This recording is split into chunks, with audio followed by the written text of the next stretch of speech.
Hello, in this video we're going to look at the exponential family of distributions, specifically the beta distribution, and this is really a follow-up video to this video where we found the mean and the variance generically of an exponential family of distributions. And we're going to show that that technique applies to specific distributions.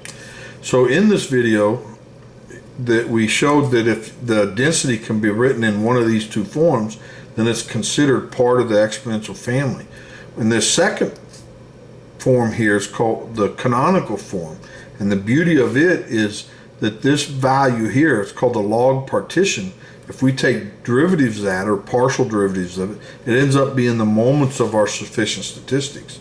So now let's look at the beta distribution. There's two parameters, alpha and beta, can be written in this form.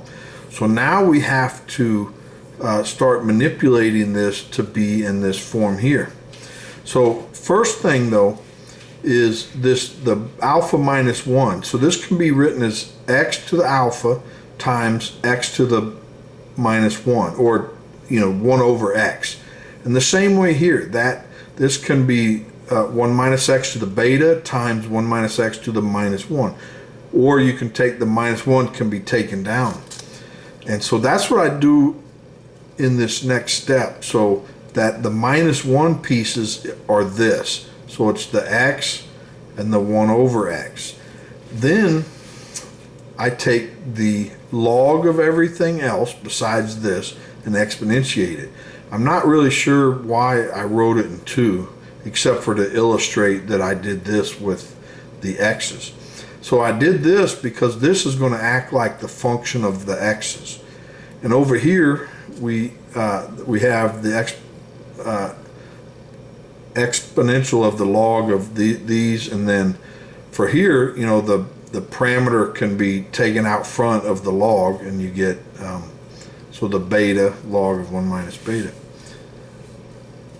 Now to write this in exponential form, so we take that out front, and then it's all raised to the e. So this is a product of exponential, so we can just add the exponents.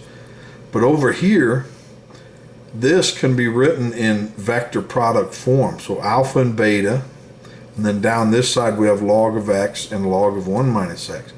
And then over here, we need it minus something to put it in this form.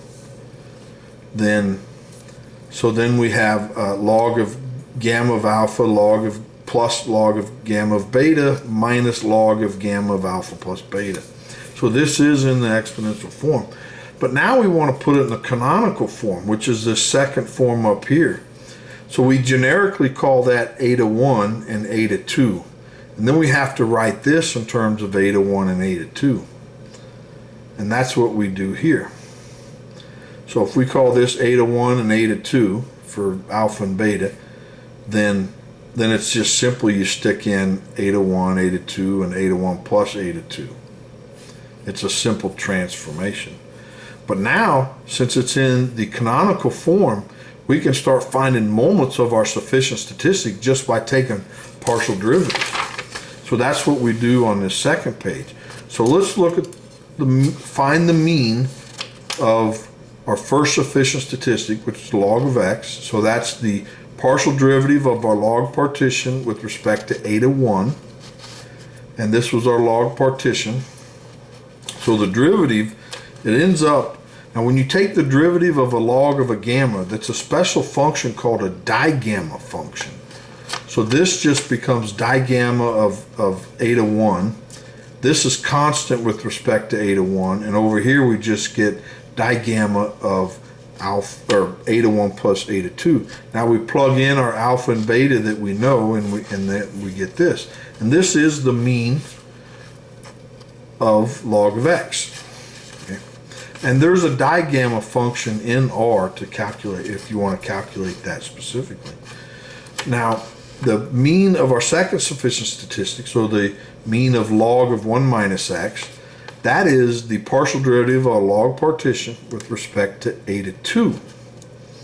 Now here is our log partition. So this is constant with respect to a to 2. This is not. So it's digamma of a to 2 minus digamma of a to 1 plus a to 2. Now we plug in our alpha and beta that we know, or substitute in for eta 1 and eta 2, we get digamma of beta minus digamma of alpha plus beta. And what's kind of neat, I have one more video after this, and then I'm going to do a video in R running simulations to show that these are exactly spot on. And I'm going to have to use the digamma function in R to show that. Now the variance of our first sufficient statistic, so it's the variance of log of x, is the second partial derivative of eta of our log partition with respect to eta 1. Now we already have the first derivative, which we found up here. So we're taking the second derivative. So the derivative of a digamma is what's called a trigamma. So we have the trigamma of eta 1 minus the trigamma of eta 1 plus eta 2. Now, substituting in for eta 1 and eta 2, then we just get this. And again, that's the trigamma. So it's the second derivative of the log of a gamma function. It's called a trigamma. And again, that's a function in R. So when I run these simulations to show you that these, I guess, theoretical calculations are 100% correct.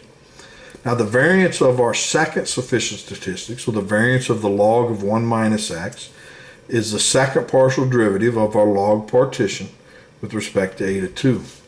Now we already have taken the first derivative with respect to eta 2 right here. So now we need to take the partial derivative again, and that becomes the trigamma of eta 2, and this is the trigamma of eta 1 plus eta 2. Substituting in for eta 1 and eta 2, we get trigamma of beta minus trigamma of alpha plus beta. Now, to find the covariance between our sufficient statistics, so it's the covariance between the log of x and the log of 1 minus x, we take the partial derivatives of our log partition with respect to eta 2 and eta 1, and then that ends up being the covariance between these two sufficient statistics. Now, we already have taken the partial derivative with respect to eta 1 of our gamma, our log partition, which was up here. So we just plug it in, and now we take the partial with respect to eta 2. Well, there's no eta 2 here, so that's constant, so it goes away. And we get the derivative of a digamma is a trigamma, and there's a minus there, so it's a minus out front. And then we substitute in for eta 1 and eta 2, we get alpha plus beta. Now, one note here, that this is a negative value, so the covariance between these two sufficient statistics is negative. So when one is high, the other is low. Anyway, so that's all I have for today. Hopefully you enjoyed that. I sure did. Like the video and subscribe so you don't miss the next one. Thanks. Bye.